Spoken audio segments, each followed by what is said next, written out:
Hello friends, welcome to Gomathi's kitchen. இன்னைக்கு நம்ம பார்க்க போகிற ரெசிபி பார்த்தீங்க அப்படின்னா வரப்போகிற விநாயகர் சதுர்த்தி ஸ்பெஷலாக தேங்காய் பூரண இனிப்பு கொழுக்கட்டை எப்படி செய்யலாங்கிறத பார்க்கலாம். இந்த கொழுக்கட்டை நல்லா சாஃப்டாக, அதாவது நீங்கள் சூடாக சாப்பிட்டாலும் இது சாஃப்டாக இருக்கும். குறைஞ்சது ஒரு 24 மணி நேரம் கழித்து நீங்கள் சாப்பிட்டாலும் அதே சாஃப்டோட இருக்கிறதுக்கு மாவு எப்படி பிசையணும். முக்கியமாக கடையில் வாங்கின மாவு செய்கிறப்ப சில பேத்துக்கு பார்த்தீங்கன்னா அந்த மேல் மாவு ஹார்டான மாதிரி ஆயிரும், அதாவது கொஞ்சம் நேரம் கழித்து சாப்பிட்றப்ப. ஸோ அதே கடையில் வாங்கின மாவே நீங்கள் இந்த மெத்தடில் ட்ரை பண்ணி பாருங்களேன். நீங்கள் வந்து முத நாள் ஈவினிங் வந்து நம்ம சாமிக்கு படைச்சாலும் அடுத்த நாள் நீங்கள் காலையில் எடுத்து சாப்பிட்டாலுமே அதே சாஃப்ட்னஸோட ரொம்பவே நல்லாயிருக்கும். அந்த மாதிரி சாஃப்டாக வர்றதுக்கு மாவு எப்படி பிசையணும் அப்படிங்கிறத டீட்டெயில்டாக டிப்ஸோட கொடுத்துருக்குறாங்க. ஸோ வீடியோவை ஸ்கிப் பண்ணாமல் பார்த்து தெரிஞ்சுக்கோங்க. இப்போ வாங்க இந்த பூரண கொழுக்கட்டை எப்படி செய்யலாங்கிறத பார்க்கலாம். கோமதிஸ் கிச்சனை சப்ஸ்கிரைப் பண்ணாதவங்க சப்ஸ்கிரைப் பட்டனை ப்ரெஸ் பண்ணிக்கோங்க.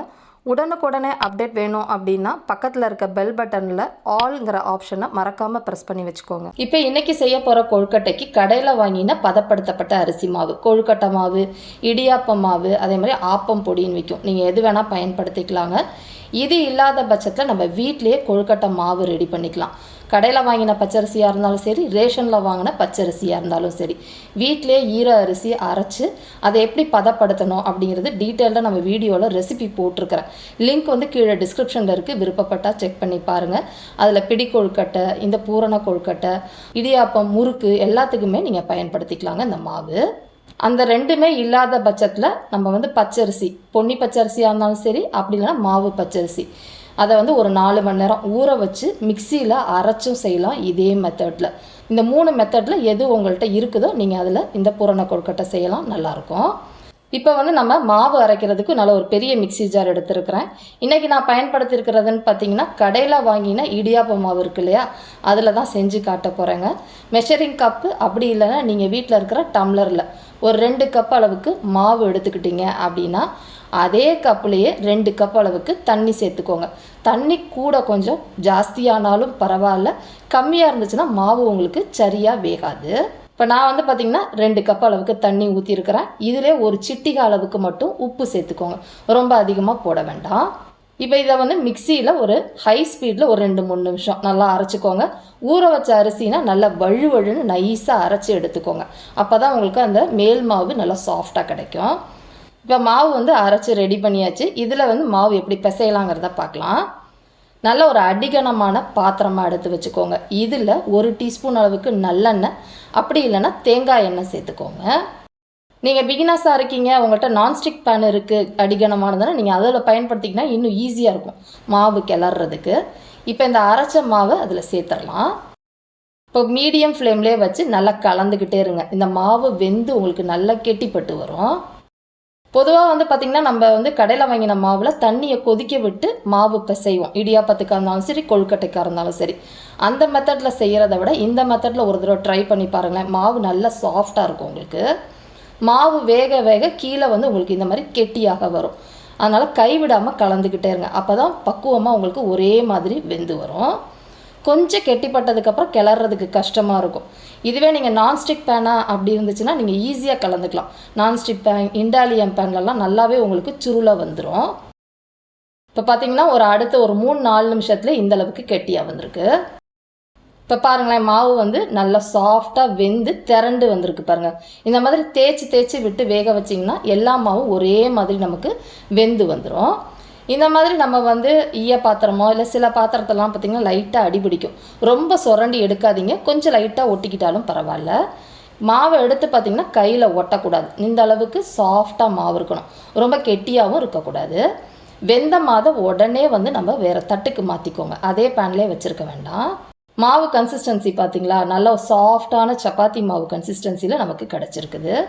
இப்போ வந்து நம்ம சூடாக இருக்கிறதுனால கை வச்சு பிசைகிறது கொஞ்சம் கஷ்டமாக இருக்கும். அதனால் இதை வந்து ஒரு ஈரமான துணியை வச்சு மூடி வச்சுருங்க. மூடி வச்சுருந்துட்டு நம்ம இதுக்கு ஒரு பூரணம் ரெடி பண்ணிவிடுவோம். அது வரைக்கும் இதை ஆறட்டும். பூரணம் ரெடி பண்ணுறதுக்கு முதல்ல பொட்டுக்கடலை மாவு அரைக்கணும். அதுக்கு ஒரு மிக்சி ஜாரில் மெஷரிங் கப்பில் 1 கப் அளவுக்கு பொட்டுக்கடலை சேர்த்துருக்கிறேன். இதில் வாசத்துக்கு ஏற்ற அளவுக்கு 3 ஏலக்காய் மட்டும் சேர்த்து நல்லா நைஸாக பொடிச்சுக்கோங்க. இப்போ பார்த்தீங்கன்னா பொடிச்சு எடுத்துகிட்டு வந்துட்டேங்க. ரொம்ப குறையாக இருந்துச்சு அப்படின்னா நறுக்குன்னு இருக்கும் நம்ம வந்து பூரணம் கிளறி சாப்பிட்றப்ப. அதனால் நல்லா நைஸாகவே இந்த மாதிரி அரைச்சிக்கோங்க. அடுத்ததாக ஒரு தேங்காவை வந்து துருவி எடுத்து வச்சுருக்கிறேன். மெஷரிங் கப்பில் 2 கப் அளவுக்கு துருவின தேங்காய் எடுத்துக்கோங்க, சரியாக இருக்கும். இப்போ அடுத்ததாக நம்ம வெல்லத்தை கரைச்சி எடுத்துக்கலாம். ஏன்னா அதில் தூசு மண் இருக்கும், நம்ம டைரெக்டாக சேர்க்க முடியாது. இன்றைக்கி செய்ய போகிற பூரணத்துக்கு நான் எடுத்துருக்கிற வெல்லத்தோட அளவுன்னு பார்த்திங்கன்னா மெஷரிங் கப்பில் 1 கப் அளவுக்கு சேர்த்துருக்குறேன். இது நல்லாவே உங்களுக்கு தித்திப்பாக இருக்குங்க. அதில் ஒரு பாதி கப் அளவுக்கு தண்ணி ஊற்றி இதை கரைச்சிக்கிட்டால் போதும். இப்போ நம்ம வந்து பாகு காய்ச்ச போகிறது கிடையாது. இப்போ பார்த்திங்கன்னா நல்லா கரைஞ்சி இந்த அளவுக்கு வந்துருச்சு. இந்த டைம் இதை அடுப்பை ஆஃப் பண்ணிவிட்டு இதை எடுத்து வச்சுருங்க. இப்போ அடுத்ததாக வந்து நம்ம பூரணம் செய்கிறதுக்கு தேங்காயை வறுத்துக்க போகிறோம். அதுக்கு ஒரு பாத்திரத்தில் நான் ஏற்கனவே சொன்ன மாதிரி 2 கப் அளவுக்கு துருவின தேங்காய் சேர்த்துருக்குறேன். உங்களுக்கு சரியாக இருக்கும் நம்ம பிசைஞ்சிருக்கிற மாவுக்கு. இப்போ இதை வறுக்கணும். அதுக்காக ஒரு 1½ டீஸ்பூன் அளவுக்கு நெய் சேர்த்துக்கோங்க. ஒரு மீடியம் ஃப்ளேமில் இந்த ஈரப்பதம் போகிற அளவுக்கு வறுத்துக்கோங்க. ரொம்ப சவக்கணும்னு அவசியம் இல்லை. இந்த மாதிரி வறுத்து செய்கிறப்ப உங்களுக்கு கொழுக்கட்டை வீணாகாமல் இருக்கும், நம்ம அடுத்த நாள் சாப்பிட்றதுக்கும். அதுக்காக தான் வறுத்துக்கிறது.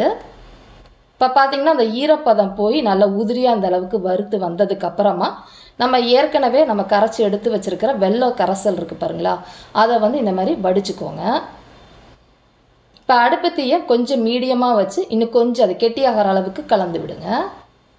இப்போ பார்த்திங்கன்னா ஓரளவு கெட்டிப்பட்டு வந்திருக்குது. இந்த சமயம் மறைச்சி வச்சுருந்த பொட்டுக்கடலை மாவு இருக்குது பார்த்திங்களா, அதை சேர்த்துக்கோங்க. கொஞ்சம் கொஞ்சமாக போட்டு கிளறிக்கலாம். இது வந்து உங்களுக்கு கட்டியெல்லாம் படாதுங்க, நல்லா கலந்து விட்டிங்கனாலே கலந்து வந்துடும் இந்த மாவு. இப்போ ஒரு மீடியம் ஃப்ளேம்லேயே வச்சு நல்லா கலந்து கொஞ்சம் கெட்டியாகி வரட்டும். இப்போ பார்த்திங்கன்னா நல்லா கெட்டியாகி இந்த அளவுக்கு வந்திருக்கும். இப்போ உங்களுக்கு பார்க்குறப்ப கொஞ்சம் குழகுழப்பாக இருக்கிற மாதிரி இருக்குது இல்லையா, இதுவே ஆறிடுச்சுன்னா கரெக்டாக இருக்கும். ரொம்ப சுருளை எடுத்துட்டிங்க அப்படின்னா ஆறி போனதுக்கப்புறம் ரப்பர் மாதிரி ஆகிடும். அதனால் இந்த கன்சிஸ்டன்சிலே அடுப்பை ஆஃப் பண்ணிவிட்டு வேறு பாத்திரத்துக்கு மாற்றி எடுத்து வச்சுக்கோங்க. இப்போ அதெல்லாம் ரெடி பண்ணிட்டு வரதுக்குள்ளே இங்கே மாவு வந்து உங்களுக்கு நல்லா ஆறி இருக்கும். இதை ஒன்று சேர இந்த மாவை வந்து கலந்து விட்டுருங்க. மாவு வந்து இந்த மாதிரி ஒன்று சேர பிசைகிறப்பே உங்களுக்கு தெரியுது பாருங்களேன், நல்லா சாஃப்டாக வந்திருக்கும். கையில் மாவு கொஞ்சம் கூட உங்களுக்கு ஒட்டாது. மாவை எடுத்து பக்கத்தில் காட்டுறேன் பாருங்கள். இந்த மாதிரி பூ மாதிரி இருந்துச்சுன்னா தான் உங்களுக்கு நல்லாயிருக்கும் அந்த கொழுக்கட்டை நேரம் ஆனாலும் சாப்பிட்றதுக்கு. நீங்கள் வந்து ஃப்ரெஷ்ஷாக மாவு ஊற வச்சு அரைச்சி செஞ்சாலும் இதே சாஃப்ட்னஸும் உங்களுக்கு கிடைக்கும். இப்போ வந்து கொழுக்கட்டை செய்கிறதுக்கு நம்ம சொப்பு வந்து கையிலே ஈஸியாக செய்ய முடியும்னா செஞ்சுக்கோங்க. பிகினஸாக இருக்கிறவங்க இந்த மாதிரி ஒரு வாழை இலையில் நல்லெண்ணெயோ இல்லை தேங்காய் எண்ணெயோ தடவிக்கோங்க. அப்படி இல்லைனா பட்டர் ஷீட்டு பாலித்தீன் பேப்பரில் இந்த மாதிரி உங்களுக்கு எந்த சைஸில் கொழுக்கட்டை செய்ய போகிறீங்களோ தின்னாக இந்த மாதிரி தட்டிக்கோங்க. நான் வந்து வீடியோவுக்கு எடுத்திருக்கேன் அப்படிங்கிறதுனால கொஞ்சம் பெருசாக கொழுக்கட்டை செஞ்சுருக்கிறேங்க. வீட்டுக்குன்னா இதில் ஒரு பாதி சைஸில் தான் செய்வேன். இப்போ இந்த கொழுக்கட்டைக்கு தேவையான அளவு பூரணம் வச்சுக்கோங்க. முடிஞ்ச வரைக்கும் பூரணம் ஆறுனதுக்கப்புறம் வச்சுக்கோங்க, சூடாக வைக்க வேண்டாம். இதை அப்படியே மடிச்சுட்டு அந்த ஓரம் போல் இருக்கிறத வந்து நல்லா டைட்டாக மூடிக்கணும். கேப் எதுவும் இருந்துச்சு அப்படின்னா நமக்கு வேகிறப்ப அந்த பாகு வெளியில் வந்து நிறம் உங்களுக்கு மாறிடும். சொப்பு செய்கிறது எப்படிங்கிறத சொல்கிறேன் பாருங்களேன். ஒரு சின்ன அளவு சைஸில் உருட்டிட்டு ஓரம் போல் அப்படியே தட்டிக்கிட்டே வந்தீங்க அப்படின்னா உங்களுக்கு அழகாக சொப்பு செய்ய வரும். இதை வந்து அப்படியே நம்ம மோதகம் மாதிரி செஞ்சுக்கலாம். கொழுக்கட்டையை பொறுத்த வரைக்கும் பூரண கொழுக்கட்டையிலையும் மோதக ஷேப்பில் ஒரு 2-3 வைக்கணும் அந்த பிரசாதம் செய்கிறப்ப. அதனால் இந்த மாதிரி செஞ்சுக்கோங்க. இப்போ பார்த்தீங்கன்னா நார்மலாக நான் கொழுக்கட்டை அப்படின்னாலே இந்த சைஸில் தான் செய்வேன். உங்களுக்கு எந்த சைஸ் விருப்பமோ நீங்கள் செஞ்சுக்கலாம். இந்த மாதிரி பெரிய சைஸு கொழுக்கட்டை ஒரு 5 செஞ்சுருக்கிறேன். இப்போ இதை வந்து வேக வச்சுக்கலாம். இதை வேக வைக்கிறதுக்காக உங்கள்கிட்ட ஸ்டீமரோ இல்லைன்னா இட்லி சட்டியில் கூட அவிச்சிக்கலாங்க. இட்லி சட்டியில் நீங்கள் எண்ணெய் தடவியும் தட்டில் வச்சுக்கலாம், அப்படி இல்லைன்னா துணி வச்சுக்கோங்க. வாழை இலை கிடச்சிதுன்னா வாழை இலையில் வைங்க. அந்த கொழுக்கட்டையோட ஃப்ளேவரே ரொம்ப நல்லாயிருக்கும். அதே மாதிரி ஒன்று மேலே ஒன்று பூரண கொழுக்கட்டை பொறுத்த வரைக்கும் வைக்காதீங்க. சில டைம் அது உடஞ்சிருச்சு அப்படின்னா அடுத்த கொழுக்கட்டையுமே கலர் மாறிடும். இது வேகிறதுன்னு பார்த்திங்கன்னா ஒரு மீடியம் ஃப்ளேமில் 5லேருந்து 7 நிமிஷம் வேக வச்சுக்கோங்க.